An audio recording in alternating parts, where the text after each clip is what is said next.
Mr. Moderator, Reverend Cleage, brothers and sisters, and friends, and I see some enemies.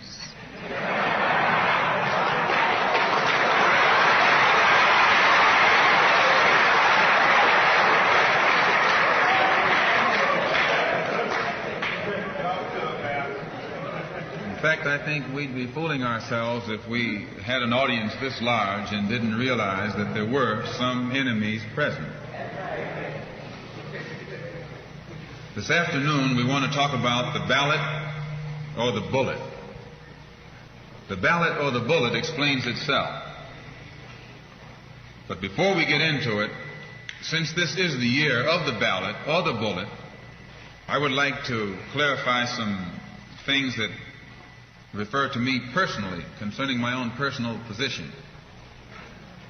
I'm still a Muslim. That is, my religion is still Islam.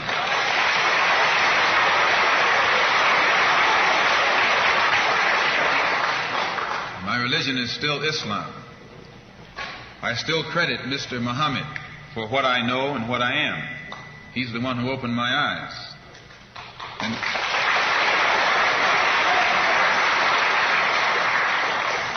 at present, I'm the minister of the newly founded Muslim Mosque Incorporated, which has its offices in the Teresa Hotel right in the heart of Harlem. That's the Black Belt in New York City. And when we realize that Adam Clayton Powell is a Christian minister, he has the Abyssinia Baptist Church, but at the same time he's more famous for his political struggling. And Dr. King is a Christian minister from Atlanta, Georgia, or in Atlanta, Georgia, but he's become more famous for being involved in the civil rights struggle. There's another in New York, Reverend Galamison. I don't know if you've heard of him out here. He's a Christian minister from Brooklyn, but has become famous for his fight against the segregated school system in Brooklyn. Reverend Cleage, right here, is a Christian minister here in Detroit. He's the head of the Freedom Now Party. All of these are Christian ministers.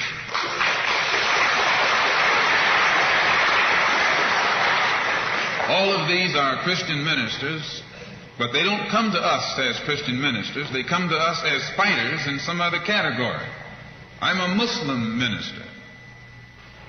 The same as they are Christian ministers, I'm a Muslim minister. And I don't believe in fighting today in any one front, but on all fronts.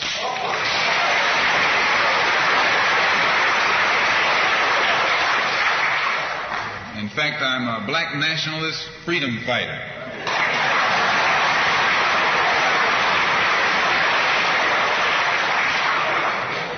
Islam is my religion, but I believe my religion is my personal business.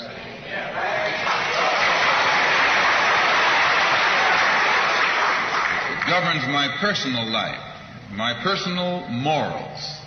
And my religious philosophy is personal between me and the God in whom I believe, just as the religious philosophy of these others is between them and the God in whom they believe. And this is best this way.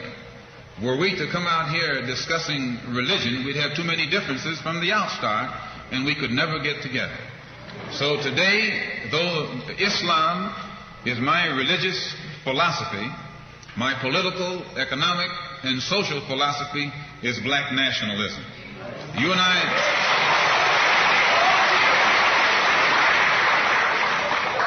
as I say, if we bring up religion, we'll have differences, we'll have arguments, we'll never be able to get together. But if we keep our religion at home, keep our religion in the closet, keep our religion between ourselves and our God, but when we come out here, we have a fight that's common to all of us against the enemy who is common to all of us.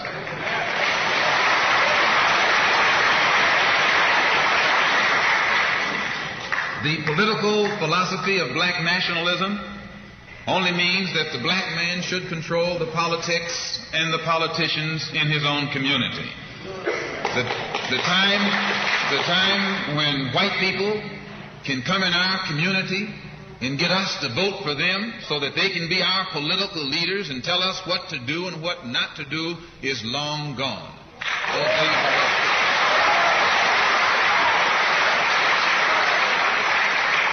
By the same token, the time when that same white man, knowing that your eyes are too far open, can send another Negro into the community, get you and me to support him so he can use him to lead us astray, those days are long gone.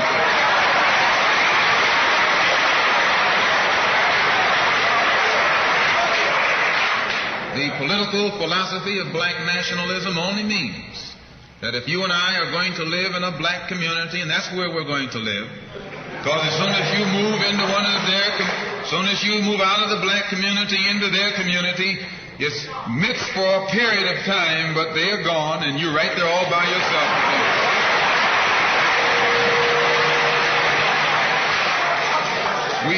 We must understand the politics of our community. And we must know what politics is supposed to produce. We must know what part politics play in our lives.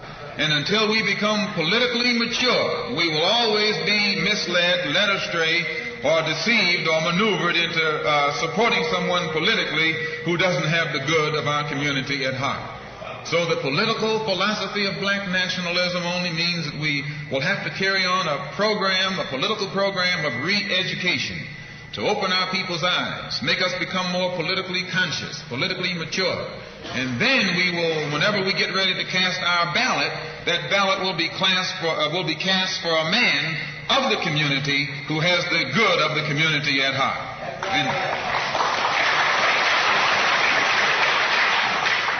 The economic philosophy of black nationalism only means that we should own and operate and control the economy of our community. You can't open up a black store in a white community. White man won't even patronize you. And he's not wrong. He got sense enough to look out for himself. And it's you who don't have sense enough to look out for yourself.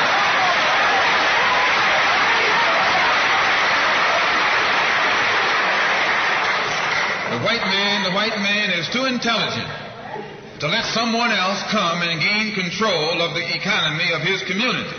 But you will let anybody come in and control the economy of your community.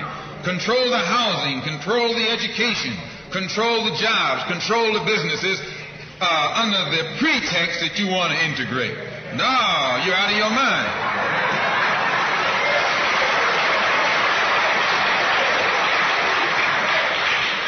The economic philosophy of black nationalism only means that we have to become involved in a program of re-education to educate our people into the importance of knowing that when you spend your dollar out of the community in which you live, the community in which you spend your money becomes richer and richer. The community out of which you take your money becomes poorer and poorer. And because these Negroes who have been misled, misguided, are breaking their necks to take their money and spend it with the man. The man is becoming richer and richer, and you're becoming poorer and poorer. And then what happens? The community in which you live becomes a slum. It becomes a ghetto. The conditions become run down. And then you have the audacity to complain about poor housing in a run-down community. Why, you run it down yourself when you take your dollar out.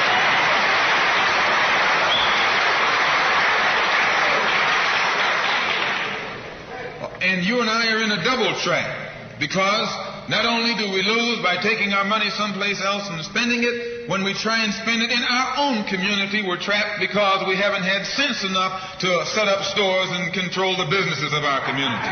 The man who's controlling the stores in our community is a man who doesn't look like we do. He's a man who doesn't even live in the community. So you and I, even when we try and spend our money in the block where we live or the area where we live, we're spending it with a man who, when the sun goes down, takes that basket full of money in another part of the town.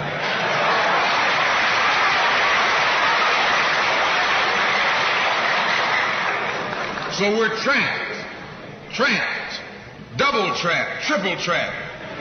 Anywhere we go, we find that we're trapped. And every kind of solution that someone comes up with is just another trap.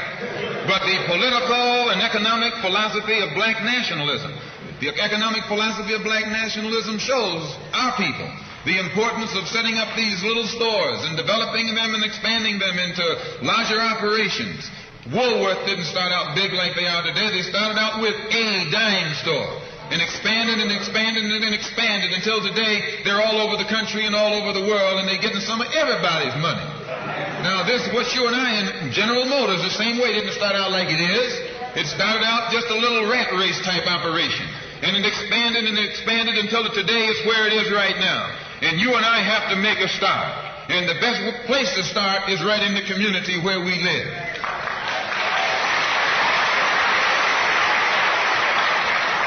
So our people not only have to be re-educated to the importance of supporting black business, but the black man himself has to be made aware of the importance of going into business. And once you and I go into business, we own and operate at least the businesses in our community. What we will be doing is developing a situation wherein we will actually be able to create employment for the people in the community.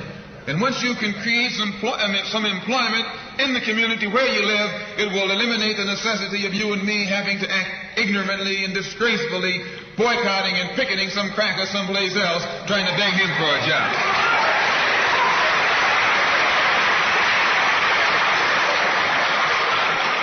Anytime you have to rely upon your enemy for a job, you're in bad shape.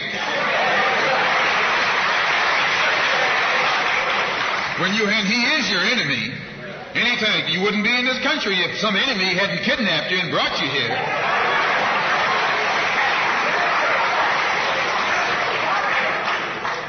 On the other hand, some of you think you came here on the Mayflower.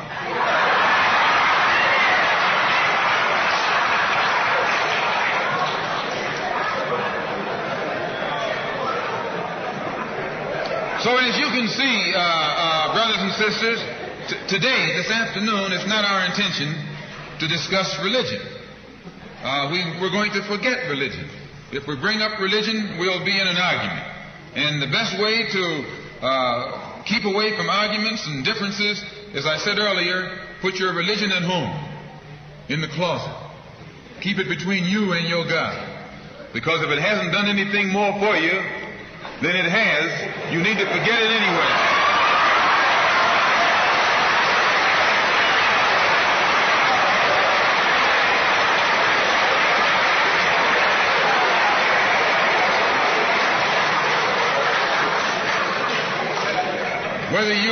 Whether you are a Christian or a Muslim or a nationalist, we all have the same problem. They don't hang you because you're a Baptist, they hang you because you're black.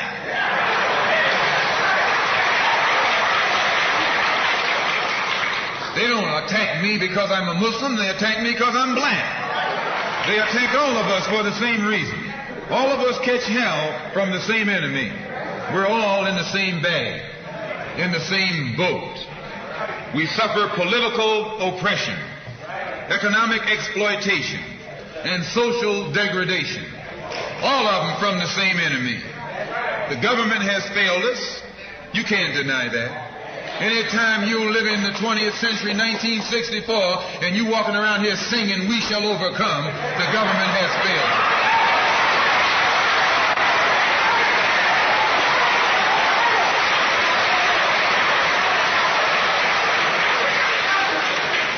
This is part of what's wrong with you. You do too much singing.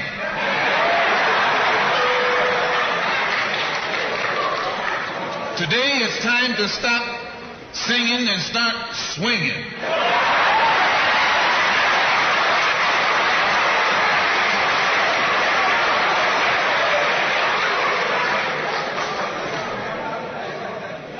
You can't sing up on freedom, but you can swing up on some freedom.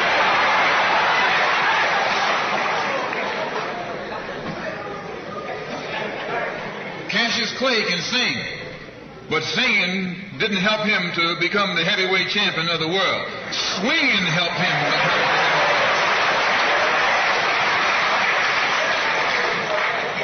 champion. So this government has failed us. The government itself has failed us. And the white liberals who have been posing as our friends have failed us. And once we see that all these other sources to which we've turned have failed, we stop turning to them and turn to ourselves. We need a self-help program, a do-it-yourself philosophy, a do-it-right-now philosophy, it's already too late philosophy. This is what you and I need to get with. And the only way we're going to solve our problem is with a self-help program. Before we can get a self-help program started, we have to have a self-help philosophy. Black nationalism is a self-help philosophy. What's so good about it, you can stay right in the church where you are and still take black nationalism as your philosophy. You can stay in any kind of civic organization that you belong to and still take black nationalism as your philosophy. You can be an atheist and still take black nationalism as your philosophy. This is a philosophy that eliminates the necessity for division and argument. Because if you're black, you should be thinking black. And if you're black and you're not thinking black at this late date, well, I'm sorry for you.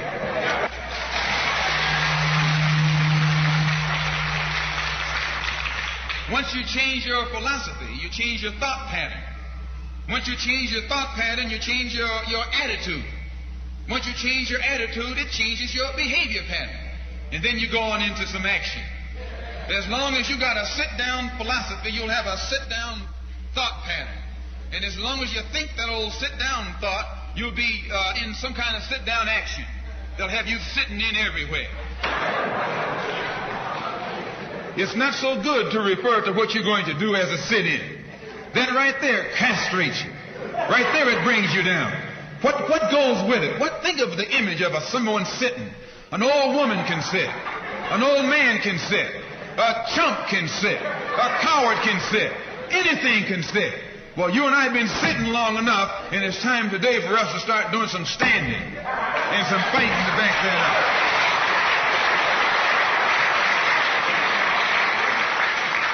When we look at other parts of this earth upon which we live, we find that black, brown, red, and yellow people in Africa and Asia are getting their independence. They're not getting it by singing, "We shall overcome." No, they're getting it through nationalism. It is nationalism that brought about the independence of the people in Asia. Every nation in Asia gained its independence through the philosophy of nationalism. Every nation on the African continent that has gotten its independence brought it about through the philosophy of nationalism. And it will take black nationalism to bring about the freedom of 22 million Afro-Americans here in this country where we have suffered colonialism for the past 400 years.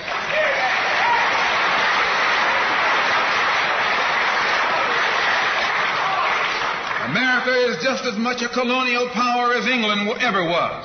America is just as much a colonial power as France ever was. In fact, America is more so a colonial power than they, because she's a hypocritical colonial power behind it.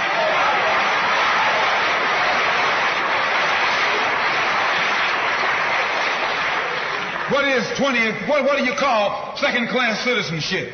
Why, that's colonization. Second-class citizenship is nothing but 20th century slavery. How are you going to tell me you're a second-class citizen? They don't have second-class citizenship in any other government on this earth. They just have slaves and people who are free. Well, this country is a hypocrite. They try and make you think they set you free by calling you a second-class citizen. No, you're nothing but a 20th century slave.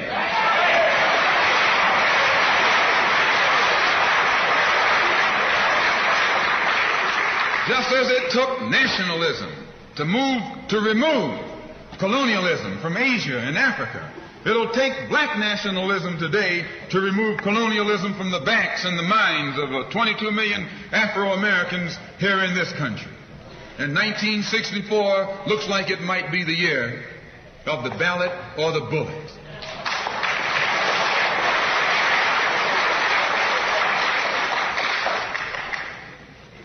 Why does it look like it might be the year of the ballot or the bullet?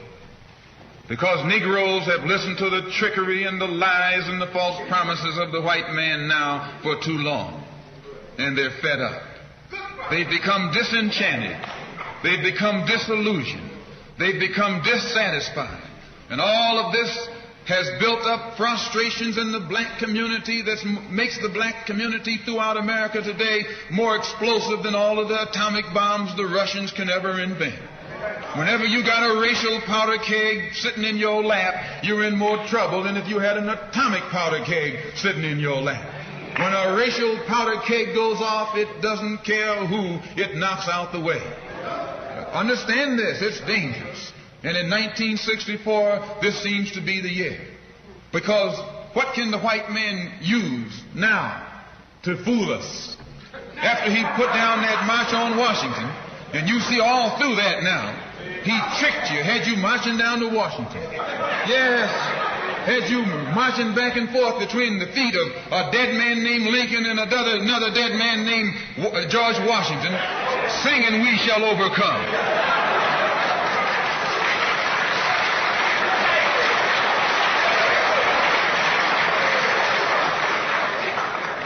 He made a chump out of you. He made a fool out of you. He made you think you were going somewhere, and you end up going nowhere but between Lincoln and Washington. So today our people are disillusioned. They've become disenchanted. They've become dissatisfied. And in their frustrations, they want action. You'll see this young black man, this new generation, asking for the ballot or the vote. That old Uncle Tom action is outdated. The young generation don't want to hear anything about the odds are against us. What do we care about odds?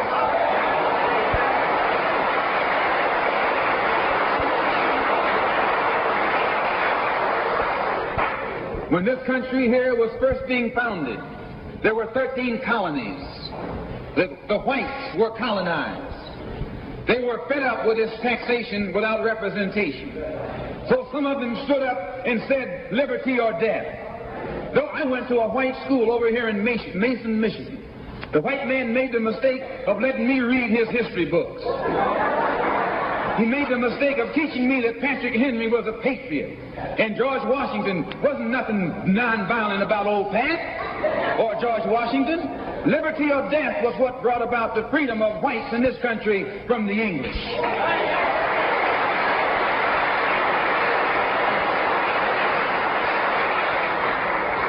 They didn't care about the odds. Why, they faced the wrath of the entire British Empire. And in those days, they used to say that the British Empire was so vast and so powerful when the sun would never set on it. This is how big it was. Yet these 13 little scrawny states, tired of taxation without representation, tired of being exploited and oppressed and degraded, told that big British Empire, liberty or death. And here you have 22 million Afro-Americans, black people today, catching more hell than Patrick Henry ever saw.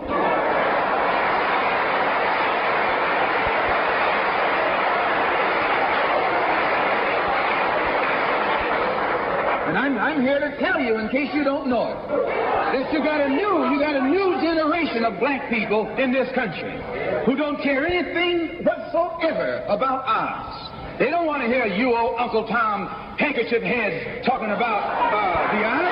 No.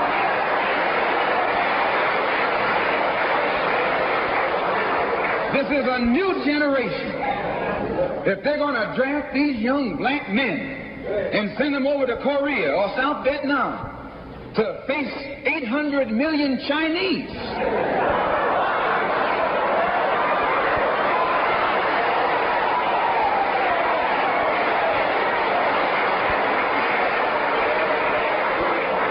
If you're not afraid of those odds, you shouldn't be afraid of these odds.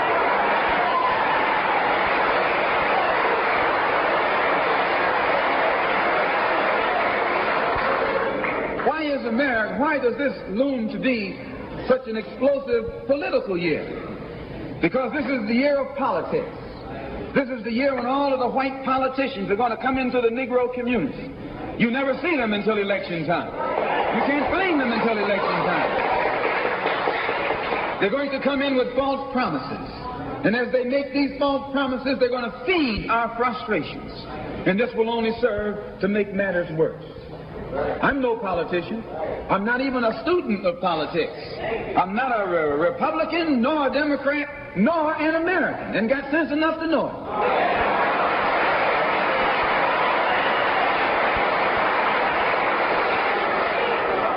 I'm one of the 22 million black victims of the Democrats. One of the 22 million black victims of the Republicans, and one of the 22 million black victims of Americanism.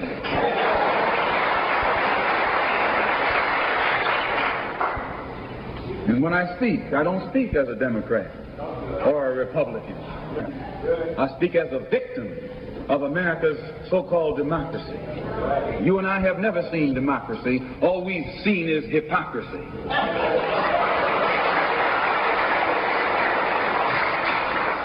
When we open our eyes today and look around America, we see America not through the eyes of someone who has enjoyed the fruits of Americanism. We see America through the eyes of someone who has been the victim of Americanism. We don't see any American dream. We've experienced only the American nightmare. We haven't benefited from America's democracy.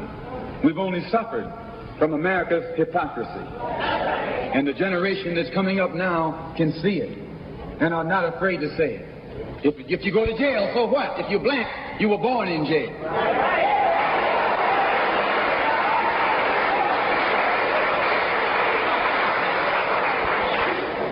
If you black, you were born in jail.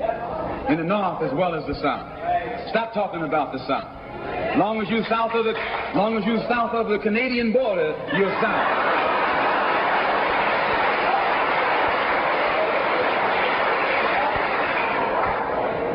Don't call Governor Wallace a Dixie governor. Romney is a Dixie governor.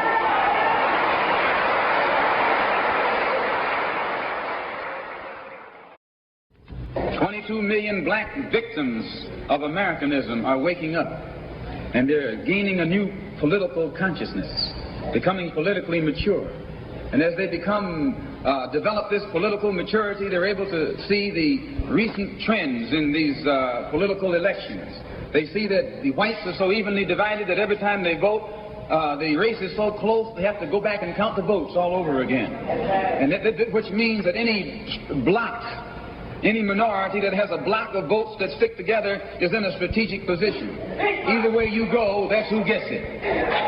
You're in a position to determine who go to the White House and who stay in the doghouse. You're the one who has that power. You can keep Johnson in Washington, D.C., or you can send him back to his Texas cotton patch.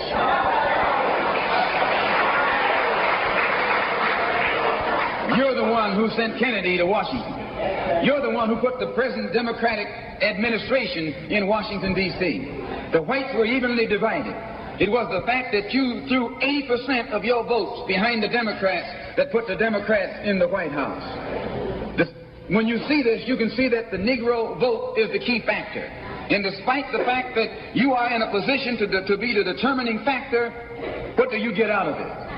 The Democrats have been in Washington, D.C. only because of the Negro vote. They've been down there 4 years.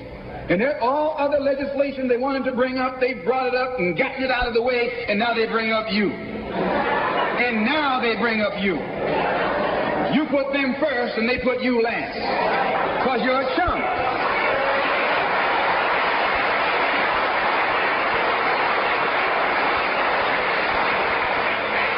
A political chump.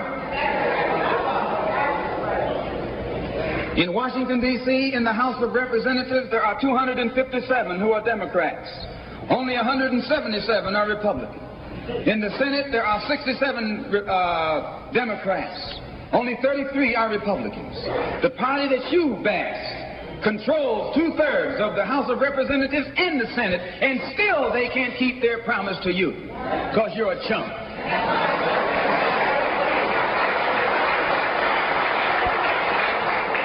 Anytime you throw your weight behind a political party that controls 2/3 of the government, and that party can't keep the promise that it made to you during election time, and you're dumb enough to walk around continuing to identify yourself with that party, you're not only a chump, but you're a traitor to your race.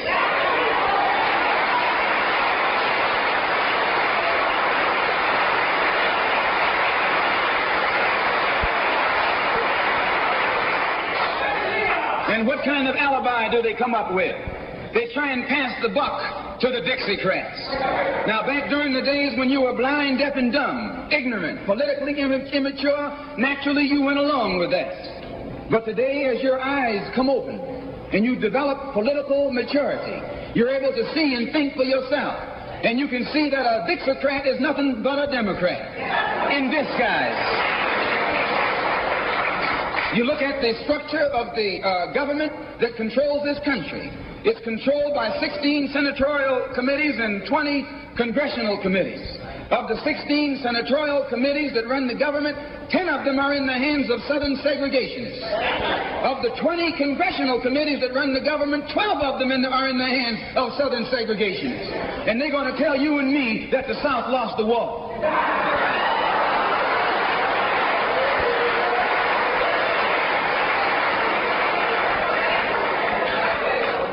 Today are in the hands of a government of segregationists, racists, white supremacists, who belong to the Democratic Party but disguise themselves as Dixiecrats. A Dixiecrat is nothing but a Democrat. Whoever runs the Democrats is also the father of the Dixiecrats, and the father of all of them is sitting in the White House.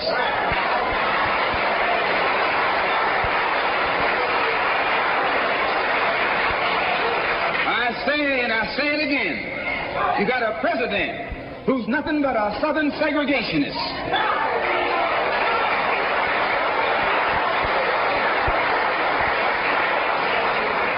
From the state of Texas. They'll lynch you in Texas as quick as they'll lynch you in Mississippi. Only in Texas, they lynch you with a Texas accent. In Mississippi, they lynch you with a Mississippi accent. And the first thing the cracker does when he comes in power, he takes all the Negro leaders and invites them for coffee to show that he's all right. And those Uncle Toms can't pass up the coffee.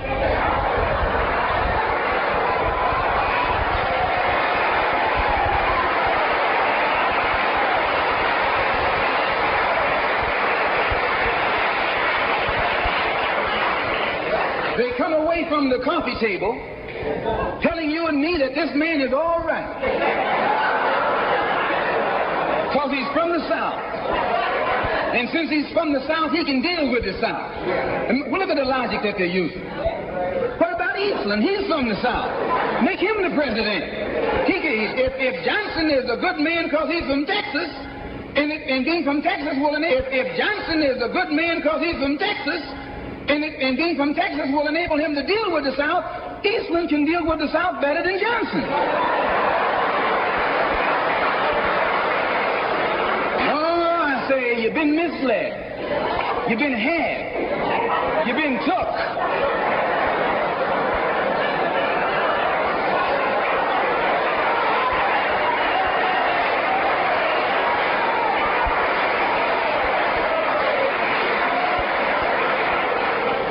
In Washington a couple of weeks ago while the senators were filibustering, and I noticed in the back of the Senate a huge map, and on this map it showed the distribution of Negroes in America. And surprisingly, the same senators that were involved in the filibuster were from the states where there were the most Negroes.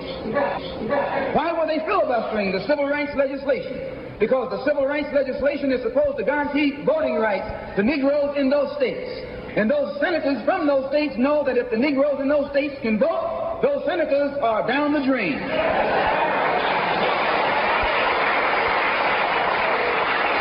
The representatives of those states go down the drain. And in the Constitution of this country, it has a stipulation wherein whenever the rights, the voting rights of people in a certain district are violated, then the representative who's from that particular district, according to the Constitution, is supposed to be expelled from the Congress. Now, if this particular aspect of the Constitution was enforced, why, you wouldn't have a cracker in Washington, D.C.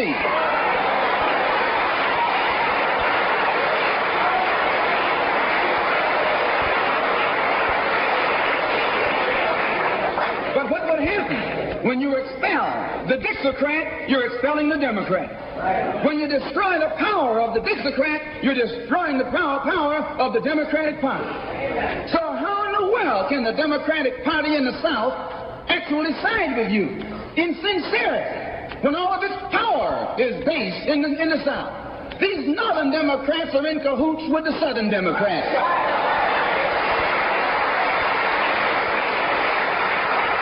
They're playing a giant con game, a political con game. You know how it goes. One of them comes to you and make believe he's for you. And he's in cahoots with the other one that's not for you. Why? Because neither one of them is for you. But they got to make you go with one of them or the other. So this is a con game. And this is what they've been doing with you and me all these years. First thing Johnson got off the plane, when he became president, he asked, "Where's Dickie?"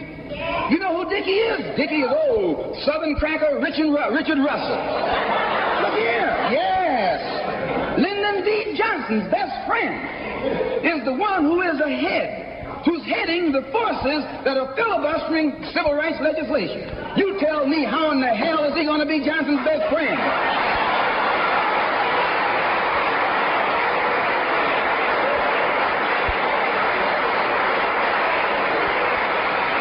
How can Johnson be his friend and your friend too? No, that man is too tricky, especially if his friend is still old Dickie.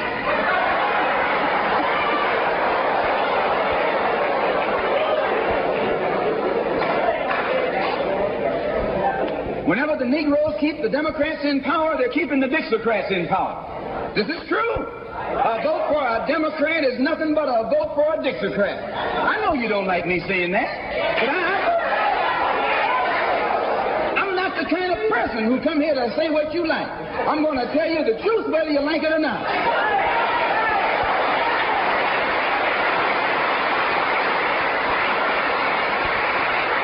Up here in the North, you have the same thing.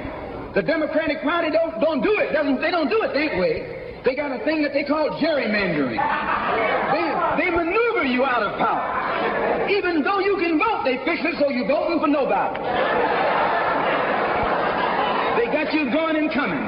In the South, they're outright political wolves. In the North, they're political foxes. A fox and a wolf are both canine. Both belong to the dog family.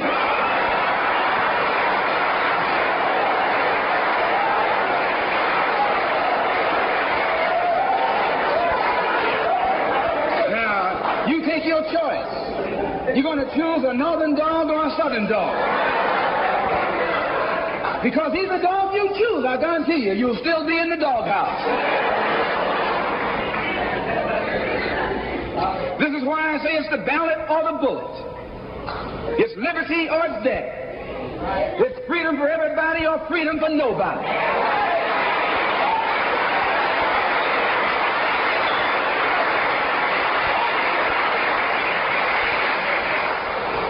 America today finds herself in a unique situation. Historically, revolutions are bloody.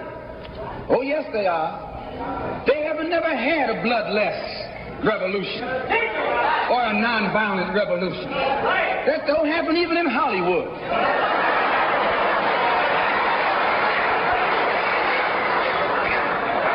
You don't have a revolution in which you love your enemy. And you don't have a revolution in which you are begging the system of exploitation to integrate you into it. Revolutions overturn systems. Revolutions destroy systems. A revolution is bloody. But America is in a unique position. She's the only country in history in a position actually to become involved in a bloodless revolution. The Russian Revolution was bloody. Chinese Revolution was bloody. French Revolution was bloody. Cuban Revolution was bloody. And there was nothing more bloody than the American Revolution. But today, this country can become involved in a revolution that won't take bloodshed. All she's got to do is give the black man in this country everything he's doing. Everything.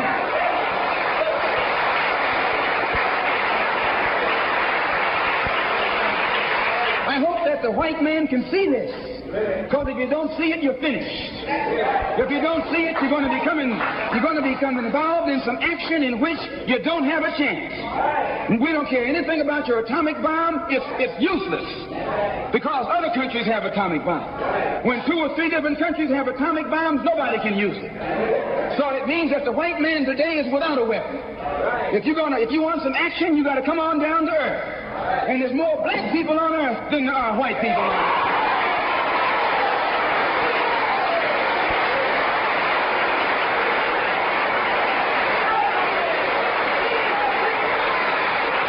I only got a couple more minutes. The white man can never win another war on the ground. His days of war victory, his days of background victory are over. Can I prove it? Yes. Take all the action that's going on this earth right now that he's involved in. Tell me where he's winning. Nowhere. Why, some rice farmers, some rice eaters ran him out of Korea. Yes, they ran him out of Korea.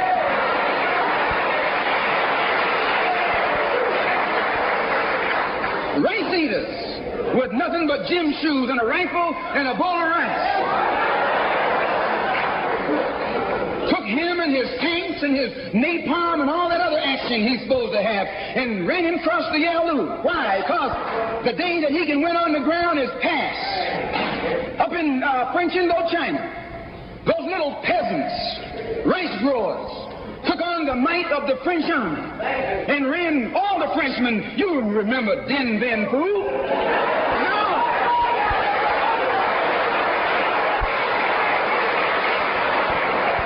The same thing happened in Algeria, in Africa. They didn't have anything but a rifle. The French had all these highly mechanized instruments of warfare. But they put some guerrilla action on. And a white man can't fight a guerrilla warfare. Guerrilla action takes heart, takes nerve, and he doesn't have that.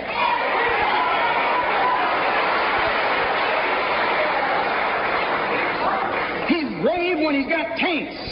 He's brave when he's got planes. He's brave when he's got bombs. He's brave when he got a whole lot of company along with him. But you take that little man from Africa and Asia, turn him loose in the woods with a blade.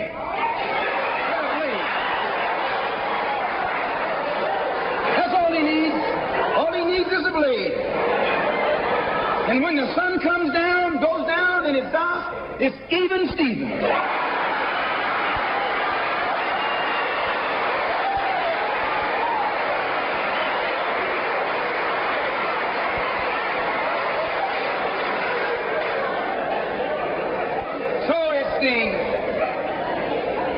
It's the ballot or the bullet.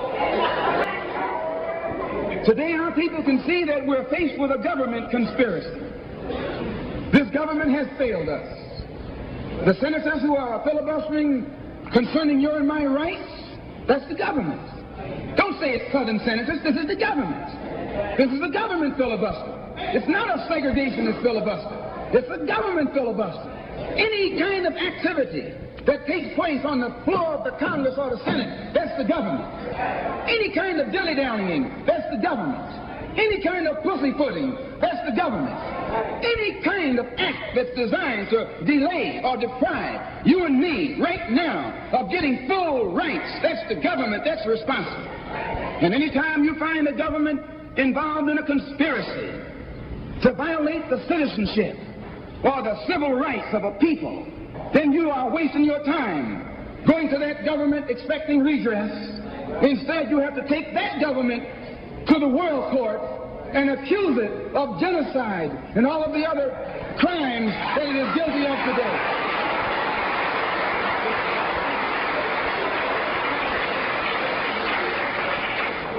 So those of us whose political and economic and social philosophy is black nationalism have become involved in the civil rights struggle. We have injected ourselves into the civil rights struggle, and we intend to expand it from the level of civil rights to the level of human rights. As long as you fight it on the level of civil rights, you're under Uncle Sam's jurisdiction. You're going to his court expecting him to correct the problem. He created the problem. He's the criminal. You don't take your case to the criminal, you take your criminal to court.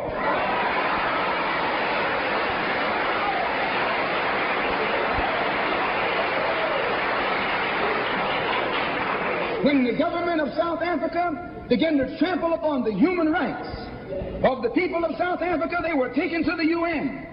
When the government of Portugal began to trample upon the rights of our brothers and sisters in Angola, it was taken before the UN. Why, even the white man took the Hungarian question to the UN, and just this week, Chief Justice Goldberg was crying over 3 million Jews in Russia about their human rights, charging Russia with violating the UN Charter because of its mistreatment of the human rights of Jews in Russia.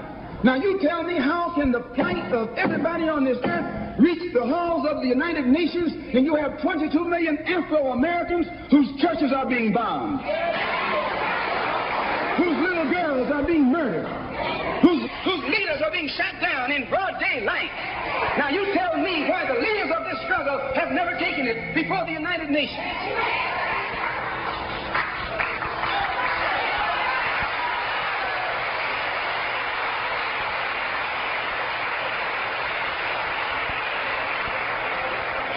So our next move is to take the entire civil rights struggle problem into the United Nations.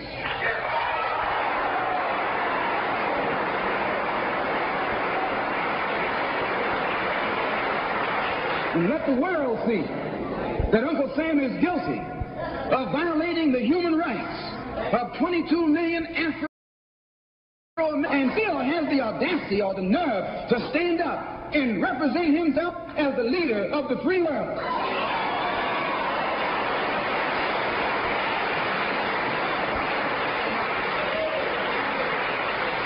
Not only is he a crook, he's a hypocrite. Here he is standing up in front of other people, Uncle Sam, with the blood of your and my mothers and fathers on his hands, with the blood dripping down his jaws like a bloody-jawed wolf, and still got the nerve to point his finger at other countries. You can't even get civil rights legislation. And this man has got the nerve to stand up and talk about South Africa, or talk about Nazi Germany, or talk about Portugal. No more days like those.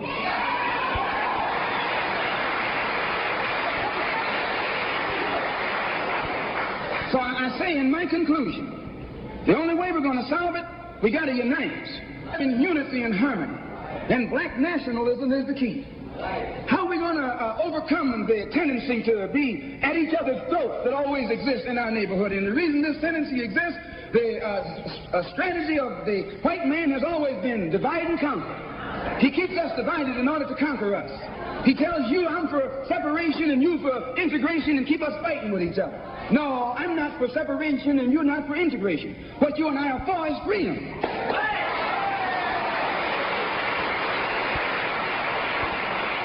Only you think that integration will get you freedom. I think separation will get me freedom. We both got the same objective. We just got different ways of getting at it. So I studied this man, Billy Graham, who preaches white nationalism. That's what he preaches.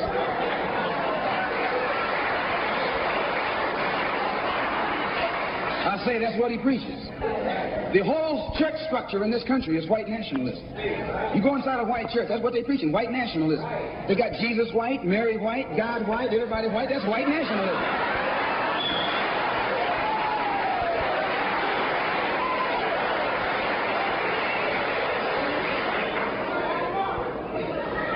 So what he does, the way he circumvents the jealousy and envy that he ordinarily would incur among the heads of the church. Whenever you go into an area where the church already is, you're going to run into trouble. Because they got that thing, what you call it, syndicated. So they got a syndicate just like the racketeers have. I'm going to say what's on my mind because the preachers already proved to you that they got a syndicate.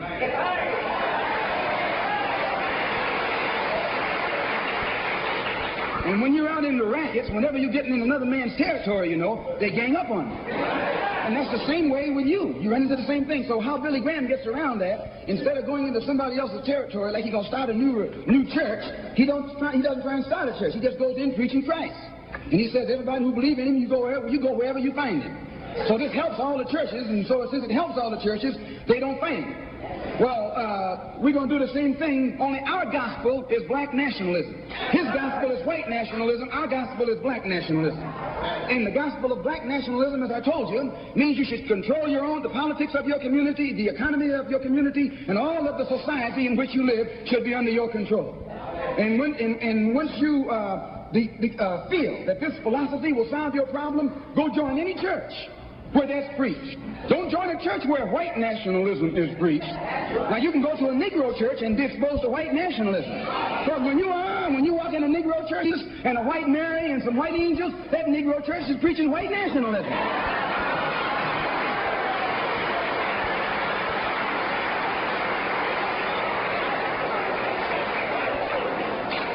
When you go to a church and you see the pastor of that church with a philosophy and a program that's designed to bring black people together and elevate black people, join that church. Join that church. If you see where the NAACP is preaching and practicing that which is designed to make black nationalism materialize, join NAACP. Join any kind of organization, civic, religious, fraternal, political, or otherwise, that's based on lifting the black man up and making him master of his own community.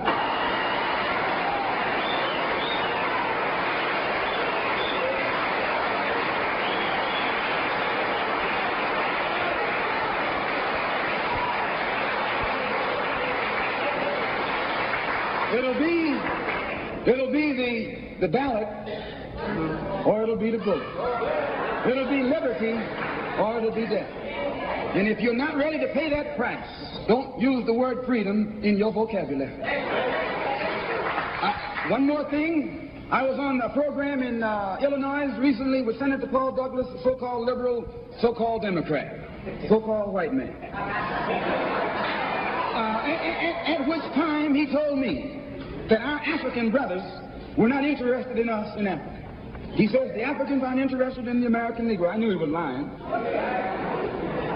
But during the next 2 or 3 weeks, it's my intention and plan to make a tour of our African homeland. And I hope that when I come back, I'll be able to come back and let you know how our African brothers and sisters feel toward us.